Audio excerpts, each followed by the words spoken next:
Hello दोस्तों, मेरा नाम है कुणाल और आज के लेक्चर में हम लोग पढ़ने वाले हैं एक नया चैप्टर जिसका नाम है ईथोस। वन शॉट के अंदर इस पूरे चैप्टर को हम लोग कवर करने वाले हैं। इससे पहले हम लोगों ने अल्कोहल्स फिनॉल्स वाले चैप्टर को भी कंप्लीट कर लिया है। वैसे तो अल्कोहल्स फिनॉल्स एंड ईथर्स एक पर्टिकुलरली एक पूरा एक यूनिट है, दैट इज पूरा एक चैप्टर है, बट हम इसे अलग अलग कर रहे हैं बिकॉज जिससे आपके लिए बहुत ईजी हो सके चीज़ों को समझना, चीज़ों को याद रखना। ठीक है, तो चलिए स्टार्ट करते हैं आज का हमारे पास लेक्चर। शुरू करने से पहले मैं आपको एक चीज़ बता दूं, अगर आपने अभी तक हमारे टेलीग्राम चैनल को ज्वाइन नहीं किया है तो जल्दी से जाके ज्वाइन कर लीजिए, बिकॉज वहाँ पे आपको इस पर्टिकुलर सेशन का और बाकी जितने भी सेशंस पहले हुए हैं उनका पीडीएफ, सेशन पीडीएफ, साथ में फॉर्मूला शीट्स, नोट्स और डेली अपडेट्स मिलता रहता है। तो अगर आपने अभी तक नहीं किया है तो जल्दी से सब्सक्राइब करिए सबसे पहले, और उसके बाद वो जो लिंक आपको डिस्क्रिप्शन में मिल जाएगा इस टेलीग्राम चैनल का, वहाँ से जाके आप ज्वाइन कर सकते हैं क्या, हमारा टेलीग्राम चैनल। अब आगे बढ़ते हैं हम अपने जो है लेक्चर की तरफ। लेक्चर से शुरू करने से पहले मैं आपको ये बता दूं एक चीज़, SOTD 2 के बारे में, दैट इज हैशटैग SOTD 2, जो कि हमारे पास होने वाला है सवाल ऑफ द डे 2। फिनॉल्स वाले चैप्टर का हमारे पास ये सवाल है। अगर सबने कर दिया है तो प्लीज़ कमेंट बॉक्स में यस लिख दीजिएगा, और साथ में हमारे पास वो जो आंसर है वो अपने टेलीग्राम चैनल में भेज दीजिएगा। ओके, मैं अब बताने वाला हूँ इसका सोल्यूशन। सबसे पहले क्या होता है, अगर मैं फिनॉल्स की बात करूँ, this is PHOH, that is called, क्या होता है, फिनॉल होता है। और हमें पता है कि अगर मैं फिनॉल का रिएक्शन करवाता हूँ किसके साथ, फिनॉल का रिएक्शन जेलन डस्ट के साथ करता हूँ, तो मेरे को यहाँ पे PHH मिलता है, डेट इज कॉल्ड बेंजीन। क्या, बेंजीन यहाँ पे बन के तैयार हो जाता है। और बेसिकली दिस इज हमारे पास कुछ इस तरह का हमारे पास बन के तैयार हो जाएगा। ठीक है, सॉरी, एक सेकेंड, कुछ इस तरह से हमारे पास बन के तैयार होगा।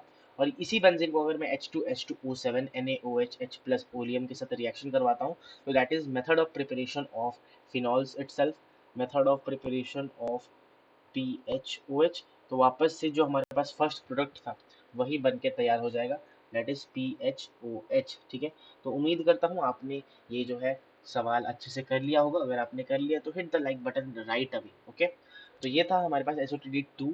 अब आगे बढ़ते हैं हम अपना जो आज का चैप्टर है जिसका नाम है ईथर्स। क्या है, ईथर्स। ओके, शुरू करने से पहले मैं आपको बता दूं, अगर आपने पहले के लेक्चर नहीं देखे हैं तो please guys go and check out those lectures also, क्योंकि वो बहुत ज़्यादा बेनिफिशियल है। और अगर आप एक जेई एस्पिरेंट है या फिर एक WBJ एस्पिरेंट है या फिर आप बोर्ड्स के लिए पढ़ रहे हो, तो उन सब चीज़ों के लिए, उन सब कॉम्पिटेटिव एग्जाम्स के लिए, साथ में आपके स्कूल के लिए वो बहुत ही इंपॉर्टेंट वीडियो है। मैंने ऐसे डिज़ाइन किया है उसको जिससे सबका फ़ायदा हो सके। तो चलिए स्टार्ट करते हैं आज का चैप्टर जिसका नाम है ईथर्स। सबसे पहले कोई भी चैप्टर हम शुरू करते हैं, सबसे पहले आता है कि ईथर्स जैसे है उसको बनाने का तरीका क्या होता है। ईथर बनाने का तरीका बहुत ही सिंपल होता है। सबसे पहले अगर मैं अल्कोहल मेरे पास है, फ्रॉम अल्कोहल अगर मेरे को ईथर बनाना है, डिहाइड्रेशन ऑफ अल्कोहल से हमारे पास ईथर बन जाता है। बट इसकी एक कंडीशन होती है, जो ये वाली चीज़ है, ये बहुत ही ज़्यादा इंपॉर्टेंट है। मैं यहाँ पे एक स्टार मार्क कर देता हूँ। अगर हमारे पास सिर्फ कॉन्सेंट्रेटेड H2SO4 है तो यहाँ पे हमारे पास डिहाइड्रेशन ऑफ अल्कोहल में अल्कीन्स बन जाती है। बट अगर हमारे पास टेम्परेचर एक फिक्स्ड है, क्या है, टेम्परेचर अगर हमारे पास यहाँ पे फिक्स्ड है, तो बेसिकली हमारे पास यहाँ पे अगर मैं डिहाइड्रेशन करूँ अल्कोहल का कोई भी टेम्परेचर में, तो एल्कीन्स बन जाता है। आप सबको पता है that is E1 mechanism, reaction mechanism होता है। बट यहीं पे अगर 413 केल्विन हमारा टेम्परेचर होता है तो रिएक्शन फेवर करती है ईथर बनाने में, दैट इज ROR' बन के तैयार हो जाता है। अब ये कैसे बनता है वो अगर मैं आपको बताने की कोशिश करूँ, यहाँ पे आपको लिखा हुआ है जो कि आपको ध्यान रखना है, 2 मोल अल्कोहल लो और पानी निकाल दो। सबसे पहले मैंने 2 मोल अल्कोहल की ले ली, दैट इज ये हो गया एक, और ये R' सेम उल्टा करके थोड़ा सा लिखा है। अब इसमें से हम लोग क्या दिखाएंगे, ये जो पानी है, ये वाला पानी का जो ग्रुप है उसको निकाल देंगे, दैट इज HO H2O, ये निकाल देंगे तो क्या बच जाएगा हमारे पास, RO और R' बच जाएगा, दैट इज कॉल्ड ईथर। तो बहुत ही सिंपल है, जो भी कंपाउंड दिया होगा 2 मोल लेना है और 2 मोल में से पानी निकाल देंगे। जब पानी निकाल देंगे तो हमारे पास जो बन के तैयार हो जाएगा वो क्या होगा, हमारे पास यहाँ पे ईथर बन के तैयार हो जाएगा। नेक्स्ट जो तरीका है दैट इज बहुत ज़्यादा इंपॉर्टेंट, WES इसका जो है नाम है, मैं आपको लिखना चाहता हूँ। सबसे पहले मैं यहाँ पे लिख देता हूँ पहले नाम। WES का मतलब होता है विलियमसन, क्या, विलियमसन ईथर। ई का मतलब होता है ether synthesis, ether synthesis. WES का मतलब होता है विलियमसन ईथर सिंथेसिस मैकेनिज्म या फिर रिएक्शन। ठीक है, सॉरी, हाँ। अब इसमें क्या होता है, सबसे पहले ना हम यहाँ पे क्या लेते हैं, बेसिकली अगर मैं आपको बताने की कोशिश करूँ, हम लोग लेते हैं ना सोडियम अल्कोक्साइड लेते हैं। क्या लेते हैं? सोडियम अल्कोक्साइड लेते हैं। अब इस सोडियम अल्कोक्साइड में हमारे पास क्या होगा ना, यहाँ पे हम उसका हेलो अल्केन के साथ रिएक्शन करवा देते हैं। अगर मैं सोडियम अल्कोक्साइड का रिएक्शन करवा दूँ अल्काइल हैलाइड के साथ या फिर हेलो अल्केन के साथ, बेसिकली अल्काइल हैलाइड हो या हेलो अल्केन हो, तो हमारे पास ईथर बन के तैयार हो जाता है। अगर मैं इसकी मैकेनिज्म की बात करूँ तो बहुत ही सिंपल है, मैं आपको यहाँ पे बताने की कोशिश करता हूँ। होता क्या है हमारे पास, यहाँ पे मैं आपको बता देता हूँ, एक सेकेंड। जैसे हमारे पास ये रिएक्शन मैकेनिज्म डब्ल्यू एस का ही मैं बता रहा हूँ यहाँ पे, डब्ल्यू ई और एस, ठीक है। डब्ल्यू ई एस अगर मैं यहाँ पे बताना चाहूँ, that is Williamson ether synthesis mechanism क्या है, एस एन टू मैकेनिज्म को ये फॉलो करता है। होता क्या है कि हमारे पास आर डैश ओ नेगेटिव है और एन ए प्लस है, उसको मैं नहीं लिख रहा, चलो लिख देता हूँ ये रहा चीज़, ठीक है। अब बेसिकली हम लोगों ने वो आयन लिया है, नेगेटिव वाला आयन, अनायन लिया है। अभी अनायन जो है वो अटैक करता है बैक साइड से, किसके ऊपर, हमारे पास जो अल्काइल हैलाइड है वो SN2 रिएक्शन होगा, बैक साइड अटैक हो गया। अब अगर बैक साइड अटैक हो रहा है तो हमारे पास क्या होगा, ये चीज़ वापस निकल जाएगी, दैट इज ट्रांजिशन स्टेट का फॉर्मेशन होगा। अभी जो चीज़ होने वाली है 1 डिग्री हमारे पास हेलो अल्केन होने वाला है। अब जी ये अटैक करेगी, ये निकल जाएगा, तो हमारे पास क्या बच जाएगा, आर डैश, वो तो है ही, और यहाँ पे हमारे पास आर बन के तैयार हो जाएगा। तो उम्मीद करता हूँ आपको समझ में आ रहा है कि कैसे ये चीज़ें हो रही है। अगर मैं यहाँ पे एग्जाम्पल दे के समझाने की कोशिश करूँ आप सबको, होता क्या है, मैंने यहाँ पे 1 डिग्री RX ले लिया है। फॉर एग्जाम्पल मैंने क्या ले लिया यहाँ पे, CH3X ले लिया। मैंने क्या ले लिया, CH3X कोई भी लगा सकते हो, और साथ में मैंने ले लिया CH3ONA प्लस होगा, और ये नेगेटिव है ना, सबको पता है ये चीज़। अब यहाँ पे ये SN2 मैकेनिज्म फॉलो करेगी। अब ये क्या करेगा, बेसिकली ये अटैक करेगा यहाँ पे, अटैक करने के बाद बैक साइड अटैक होगा, यहाँ से ये निकल जाएगा, तो CH3 हमारे पास यहाँ पे बचेगा ओ CH3, क्या CH3O CH3 बन के तैयार हो जाएगा। This is basically this reaction. अब यहीं पे अगर 2 डिग्री में यहाँ पे क्या ले लूँ, RX ले लूँ, तो 2 डिग्री RX का अगर मैं यहाँ पे क्या करवाता हूँ, रिएक्शन करवाता हूँ बेसिकली विथ क्या बोलते हैं इसको, CH3ONA प्लस। तो इसका अगर मैं ऐसे मतलब कोई भी सोडियम अल्कोक्साइड के साथ रिएक्शन करवाता हूँ 2 डिग्री एलो अल्किन का, तो रिएक्शन हमारे पास E2 मैकेनिज्म फॉलो करता है। E2 मैकेनिज्म फॉलो करके बेसिकली ये क्या बना देता है, अल्कीन्स यील्ड करता है। क्या करता है, अल्कीन्स यहाँ पे बना देता है, जो कि हमें नहीं चाहिए, अल्कीन्स बना लेता है। और 3 डिग्री हमारे पास बिल्कुल क्या करेगा, same reaction E2 mechanism follow करेगा। 3 डिग्री भी अगर मैं बात करूँ, 3 डिग्री भी हमारे पास सेम चीज़ यहाँ पे फॉलो करता है, ठीक है। तो उम्मीद करता हूँ आपको विलियमसन ईथर सिंथेसिस वाला जो टॉपिक है वो बहुत ही क्लियरली समझ में आ चुका है कि क्या होता है, ठीक है ना।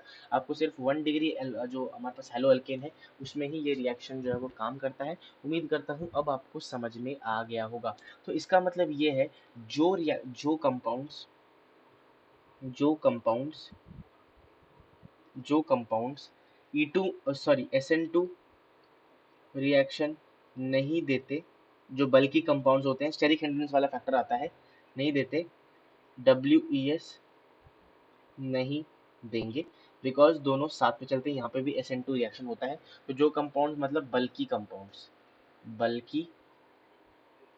कंपाउंड्स की मैं यहाँ पे पर्टिकुलरली बात कर रहा हूँ, ठीक है ना।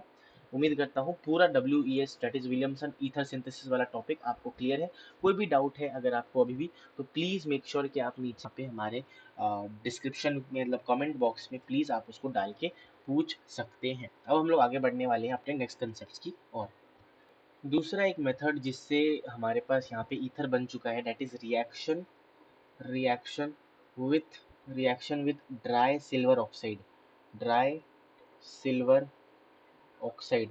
अगर मेरे पास ड्राई सिल्वर ऑक्साइड है और उसका रिएक्शन मैं करवा रहा हूँ बेसिकली यहाँ पे, तो उससे भी हमारे पास क्या बन सकता है, ईथर बन सकता है। सबसे पहले मेरे पास यहाँ पे 2 मोल्स होंगे हेलो अल्किन के, अल्काइल हैलाइड के, और अगर मैं इसका रिएक्शन करवाऊंगा ड्राई Ag2O का, डेट इज सिल्वर ऑक्साइड का, तो हमारे पास ROR डैश, डेट इज हमारे पास बेसिकली क्या बन जाएगा, ईथर बन के तैयार हो जाएगा। अब इसका मैकेनिज्म अगर आपको छोटा सा दिखाना चाहूँ कैसे रिएक्शन हो रहा है, तो बेसिकली यहाँ पे हमें क्या लेना है ना, बेसिकली यहाँ पे AgX निकाल देना है 2 मोल, ठीक है। तो जैसे ये होता है RX, और प्लस मैंने यहाँ पे क्या ले लिया है, Ag2 है, तो बेसिकली Ag, और मैं इसको Ag2 को कुछ इस तरह से लिखने वाला हूँ, ठीक है, ड्राई Ag2 को ऐसे, और यहाँ पे हमारे पास क्या है, प्लस X और R। तो होता क्या है ना, ये जो चीज़ है AgX ये वाला, और ये जो AgX है ये वाला, वो दोनों यहाँ से हमारे पास क्या करेंगे हम लोग, निकाल दो। अब अगर निकाल देंगे, निकाल दो।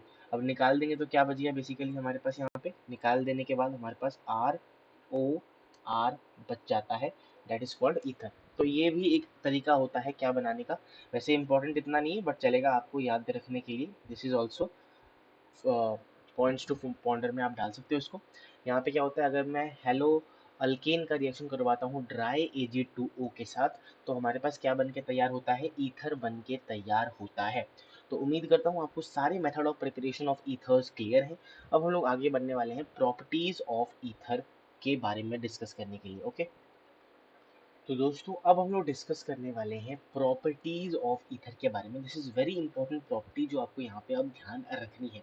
सबसे पहले अगर मैं प्रॉपर्टीज में बात करता हूँ reaction of ether with HX, अगर मैं यहाँ पे ईथर लेता हूँ और ईथर का रिएक्शन करवाता हूँ HX के साथ, थोड़ा सा अलग कलर ले लेते हैं जिससे आपको विजिबल हो, थोड़ा सा क्लियरली दिखा पाऊँ।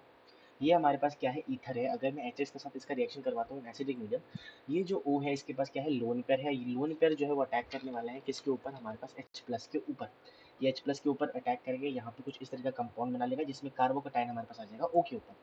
अब उसके बाद हमारे पास अटैक करने वाला है कौन, X माइनस, और यहाँ पे एक प्रोडक्ट होने वाला है RX, एलो अल्केन, और साथ में हमारे पास अल्कोहल बन के तैयार होने वाला है। अब इसमें एक चीज़ ध्यान रखनी है कि जो RX बन रहा है यहाँ पे हमारे पास एक चीज़ ध्यान में रखने वाली ये है, और अल्कोहल बन रहा है वो ध्यान में रखने वाली ये है कि कौन सा रिएक्शन मैकेनिज्म फॉलो करने वाला है। अगर हमारे पास ये जो R है और R डैश है, क्या है R और R डैश है, वो अगर 3 डिग्री हो या फिर रेजोनेंस स्टेबलाइज हो 1 डिग्री और 2 डिग्री, जो हमारे पास है वो 1 डिग्री और 2 डिग्री हो और दोनों जो है रेजोनेंस स्टेबलाइज्ड होने चाहिए, तो हम लोग SN1 पाथ को फॉलो करेंगे। अदरवाइज और सारे केसेस में हमारे पास SN2 मैकेनिज्म को फॉलो करने वाले हैं।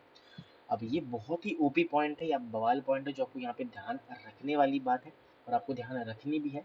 कैसे ये रिएक्शन होगा वो मैं आपको यहाँ पे बताने वाला हूँ कि कैसे रिएक्शन को करना है।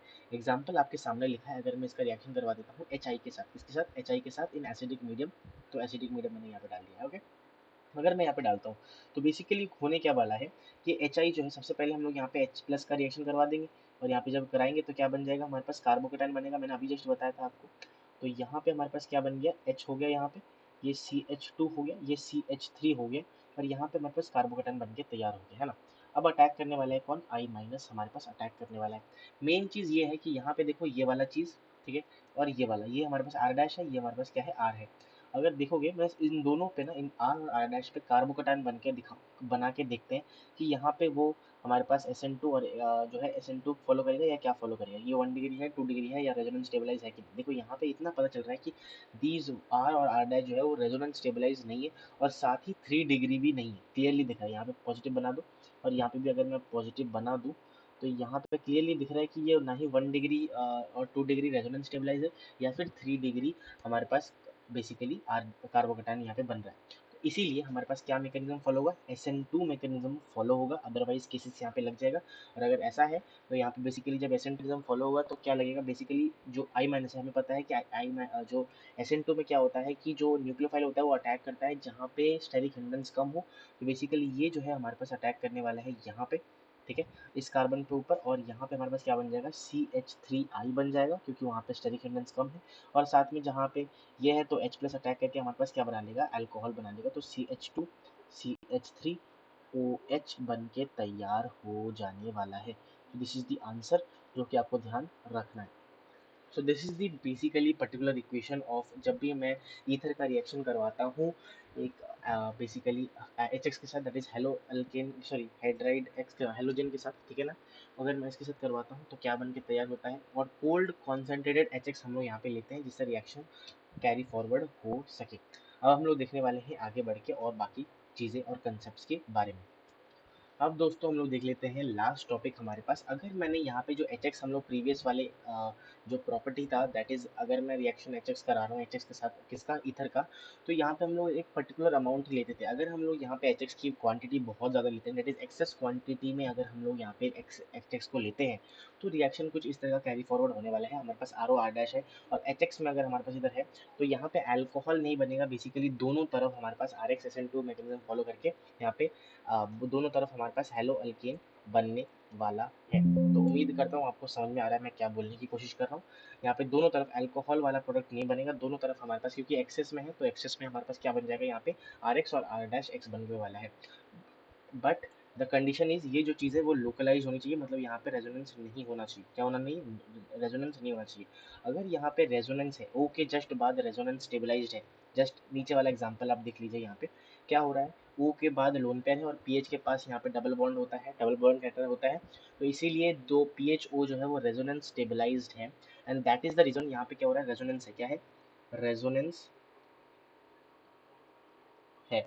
अगर रेजोनेंस होता है, इस तरफ नहीं होगा तो चलेगा, बट अगर रेजोनेंस है तो उस तरीके से भी हमारे पास जो रेजोनेंस वाला स्टेबलाइज्ड है वो हमारे पास पी एच OH बनाएगा और बाकी जो है वो हमारे पास CH3X बना लेगा उस केस में, उस कंडीशन में। ठीक है, उस कंडीशन में हमारे पास क्या बना लेगा यहाँ पे, CH3X और PHOH यहाँ पे बन के तैयार हो जाएगा।